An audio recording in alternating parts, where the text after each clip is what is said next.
नमस्कार साथियों, आप सभी का पुनः स्वागत है आपके अपने यूट्यूब चैनल देवांगन क्लासेस पर। चलिए, आप सभी अवगत हैं कि सीजी टेट 2025 के लिए हमारा ऑनलाइन आवेदन स्टार्ट हो चुका है, ठीक है? तो ऑनलाइन आवेदन फॉर्म को भरने से पहले आपको छत्तीसगढ़ शिक्षक पात्रता परीक्षा संबंधी जो प्रमुख प्रावधान हैं और नियम एवं शर्तें हैं, वो जानना बहुत ज़रूरी है, ठीक है? तो यह जो है एनसीटी पर बेस्ड होता है और एनसीटी ने कुछ नियम और प्रावधान जो है बनाया है और इसको कुछ जो है संशोधित भी किया है। तो आइए हम इसके कुछ नियम और मार्गदर्शिका और अनुदेश को समझते हैं, ठीक है? तो सबसे पहले पृष्ठभूमि दिया है, इसको हम नहीं पढ़ेंगे, जो प्रमुख है उस पर हम चर्चा करेंगे। तो दूसरा पॉइंट दिया है हमारा छत्तीसगढ़ शिक्षक पात्रता परीक्षा संबंधी जो है प्रावधान। यह परीक्षा शिक्षकों की नियुक्ति के लिए पात्र जो है मात्र होगी, यानी शिक्षक भर्ती के लिए बस ये जो है काम आएगी। इसे शिक्षकीय पद पर नियुक्ति के लिए आदेश नहीं माना जा सकता। केवल आप जानते हैं कि अगर हमको शिक्षक का एग्ज़ाम दिलाना है तो उसके पहले हमें शिक्षक पात्रता परीक्षा पास होना बहुत ज़रूरी है ना? तो ये केवल पात्रता के लिए होता है सीजी टेट। ये नहीं होता कि आपको जो है शिक्षक पद के लिए पात्र मान, ठीक है? शिक्षक पद के लिए नहीं होता बल्कि उसकी पात्रता के लिए जो है होता है। दूसरा हमारा पॉइंट कहा गया है कि निःशुल्क और अनिवार्य बाल शिक्षा का अधिकार अधिनियम 2009 की कंडिका में उल्लेखित सभी शालाओं में शिक्षकों की नियुक्ति के लिए यह जो है अनिवार्य अर्हता होगी। यानी अभी आपने एक नियम जो है जाना था, जो हमारे सुप्रीम कोर्ट के माध्यम से लिया गया कि जो टीचर कार्यरत हैं, है ना? वे उन सभी को भी जो है पात्रता परीक्षाएँ पास करना ज़रूरी है। तो ये इस नियम के अंतर्गत जो है आता है कि जितनी भी शालाओं में शिक्षक हैं, है ना? शिक्षकों की नियुक्ति हुई है, उन सब में यह जो सीजी टेट पात्रता है वो अनिवार्यता जो है होगी, ठीक है? प्राथमिक और उच्च प्राथमिक के लिए अलग-अलग परीक्षाएँ आयोजित किया जाता है। अगर आप प्राइमरी टीचर हैं या टीचर बनने वाले हैं, उससे संबंधित योग्यता रखते हैं, तो आपको प्राथमिक स्तर का जो टेट है वो पास होना चाहिए और उच्च प्राथमिक स्तर का टेट जो है उसके लिए 6वीं से 8वीं तक के लिए जो है पात्र होना चाहिए, ठीक है? इस परीक्षा में पात्रता हेतु अभ्यर्थियों को न्यूनतम 60% अंक पाना जो है आवश्यक होगा, ठीक है? न्यूनतम 60% अंक पाना जो है आवश्यक होगा, लेकिन कुछ छूट दे दिया जो है इसमें जाता है। जनरल कैंडिडेट के लिए 60% होता है ना? यानी 150 नंबर में 60% यानी 15 छक्का 90, 90 नंबर पाना अ, जो है आवश्यक होता है। लेकिन अगर आप अनुसूचित जाति, अनुसूचित जनजाति, पिछड़ा वर्ग ये सभी हैं या दिव्यांग श्रेणी में आते हैं, तो 50% न्यूनतम योग्यता यानी 150 में 75 नंबर अगर आप पाते हैं, तो आप एलिजिबल हो जाएँगे कब? जब आप एसटी, एससी या ओबीसी नॉन क्रीमी लेयर, ठीक है? या आप जो है दिव्यांग समूह से जो है आते हैं, ठीक है? उस केस में आप 75 नंबर में भी पास हो जाएँगे, लेकिन जनरल कैटेगरी के जो है 90 नंबर लाना आवश्यक होता है, ठीक है? नेक्स्ट इसका एक बार परीक्षा उत्तीर्ण अभ्यर्थी के लिए यह वैधता आजीवन रहेगी। ये ध्यान बहुत ज़्यादा इम्पोर्टेंट पॉइंट है ये, ठीक है? अगर आपने एक बार सीटेट पास कर लिया, तो आपको दोबारा पास करने की आवश्यकता नहीं है, उसकी जो वैधता है वो आजीवन रहेगी। सफल घोषित उम्मीदवार अपने अंक सुधार हेतु आगामी परीक्षा में पुनः शामिल हो सकते हैं। मान लो आप पास हो भी गए हो, आपका कम नंबर आया था या लट-पट पास हुए हो, है ना? 75 नंबर आपने पाया, तो अगर आपको अंक सुधारना है अपने पात्रता का, तो और जितनी बार आपको मन करे उतनी बार आप शामिल जो है उस परीक्षा में हो सकते हैं, ठीक है? परीक्षा में न्यूनतम निर्धारित अंक या उससे अधिक अंक प्राप्त करने की स्थिति में एक पात्रता प्रमाण पत्र जारी किया जाएगा, जिसे नियुक्ति के समय प्रस्तुत करना आवश्यक होगा। बाकी अन्य अभ्यर्थियों को केवल अंक प्रपत्र दिया जाएगा, ठीक है? जो पात्र रहेंगे उसमें जब आपकी अंक सूची आएगी, तो प्राइमरी स्तर का अगर आप दिए रहेंगे तो प्राइमरी स्तर में वहाँ पे आपको जो है पात्र करके लिखा रहता है, आपके सर्टिफ़िकेट में जो प्रमाण पत्र मिलता है उसमें, है ना? और जो जो पास नहीं हो पाते उसको केवल अंक पत्र जो है मिलता है, यानी आपका इतना नंबर आया था करके जो है उसको मिलता है। लेकिन आप पात्र होंगे तो आपको पात्रता है करके पात्र करके लिखा भी रहता है ना? और उसी को जब आप टीचर बनोगे तो उसी टाइम उसको जो है क्या करना रहता है, प्रस्तुत करना रहता है ना? ठीक है। न्यूनतम अर्हताएँ शामिल होने के लिए सबके लिए अलग-अलग होती है। तो न्यूनतम अर्हताओं पर हम बात कर लेते हैं कि एलिजिबिलिटी क्या-क्या होती है।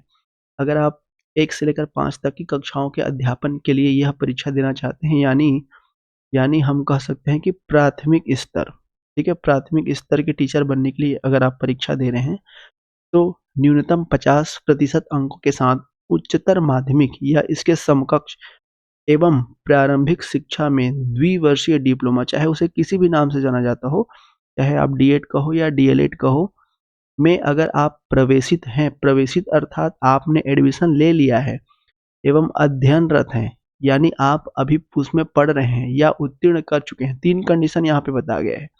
या तो आपने एडमिशन ले लिया है तो भी आप पात्र होंगे, या तो आप उसमें कंटिन्यू पढ़ रहे हैं, फर्स्ट ईयर, सेकंड ईयर या फाइनल जो भी है उसमें होंगे, तो भी आप पात्र हैं, या उत्तीर्ण कर लिए होंगे तो भी आप जो है पात्र हैं। तो ये 3 कंडीशन, ये भी एक महत्वपूर्ण पॉइंट है दोस्तों, ठीक है? अथवा कहा गया है न्यूनतम 45% अंकों के साथ उच्चतर माध्यमिक या इसके समकक्ष एवं प्रारंभिक शिक्षा शास्त्र में द्विवर्षीय डिप्लोमा, चाहे उसे किसी भी नाम से जाना जाता हो, जो राष्ट्रीय अध्यापक शिक्षा परिषद से मान्यता प्राप्त हो, इसमें प्रवेशित अध्ययन या उत्तीर्ण श्रेणी के अंतर्गत आते हो। ठीक है? तो इस तरीके से जो है आप पात्र हो सकते हैं। ठीक है? अथवा न्यूनतम 50% अंकों के साथ उच्चतर माध्यमिक या इसके समकक्ष या शिक्षा शास्त्र में विशेष शिक्षा, स्पेशल एजुकेशन जो होता है, उसमें अगर आप द्विवर्षीय डिप्लोमा किए हुए हैं या कर रहे हैं या अध्ययनरत हैं या उत्तीर्ण कर चुके हैं तो भी आप पात्र जो है रहेंगे। या अगर आप स्नातक हैं और प्रारंभिक शिक्षा में 2 साल का डिप्लोमा रखे हुए हैं तो भी आप इसमें जो है पात्र रहेंगे। ये प्राइमरी टीचर के लिए था, ठीक है? अगर आप कक्षा 6वीं से 8वीं तक के अध्यापन के लिए पात्रता लेना चाहते हैं, तो उस केस में आपके पास स्नातक होना चाहिए और प्रारंभिक शिक्षा में चाहे तो आप द्विवर्षीय डिप्लोमा हो, डीएलएड हो, है ना? कई लोग के पास डिग्री रहता है ना भाई? कई लोग के पास डिग्री रहता है प्लस डीएलएड रहता है ना भाई? ये रहता है, तो भी आप वर्ग 2 के यानी कक्षा 6वीं से लेकर 8वीं तक के लिए जो है पात्र रहेंगे, ठीक है? या फिर न्यूनतम 50% अंकों के साथ स्नातक या शिक्षा शास्त्र में 1 वर्षीय स्नातक, 1 वर्ष का जो बीएड नहीं होता है उसमें, या फिर द्विवर्षीय स्नातक में प्रवेशित अध्ययनरत या उत्तीर्ण हो तो भी आप जो है इसके लिए एलिजिबल रहेंगे, है ना? मतलब अगर आपके पास डिग्री और डीएलएड दोनों है तो भी आप वर्ग 2 के लिए एलिजिबल रहेंगे, 6वीं से 8वीं तक के लिए एलिजिबल रहेंगे। और अगर आपके पास स्नातक है और 1 वर्ष का बीएड है या फिर 2 वर्ष का बीएड है ना? तो भी आप जो है इसके लिए मान्य रहेंगे। तो ये सारी चीज़ें जो है मान्यता के रूप में यहाँ पे दिया गया है, ठीक है? चलिए, बीएससी बीएड, बीए बीएड इस तरीके से होता है, उसमें भी आप जो है पात्र जो है रहेंगे। बीएड स्पेशल एजुकेशन भी होता है, उसमें भी जो है आप पात्र रहेंगे, ठीक है साथियों? तो ये कुछ छूट जो है यहाँ पे कहा गया है कि आरक्षित अनुसूचित जाति, अनुसूचित जनजाति, अति पिछड़ा वर्ग, क्रीमी लेयर, इन सभी के लिए 5% छूट जो है दी जाती है, जिसको जो है आप देख सकते हैं, ठीक है? ये बहुत सारे अलग-अलग यहाँ पे चीज़ें जो है बताई गई है, तो इसको आप लोग जान कर के समझ सकते हैं, ठीक है? तो गाइडलाइन को आपको जानना बहुत ज़रूरी है ना? गाइडलाइन के हिसाब से जो है आप अपना अ, विषय चुन सकते हैं कि आप प्राथमिक स्तर के अध्यापन के लिए योग्य हैं या फिर द्वितीय 6वीं से 8वीं तक के लिए अध्यापन के लिए जो है योग्य हैं। ठीक है? चलिए,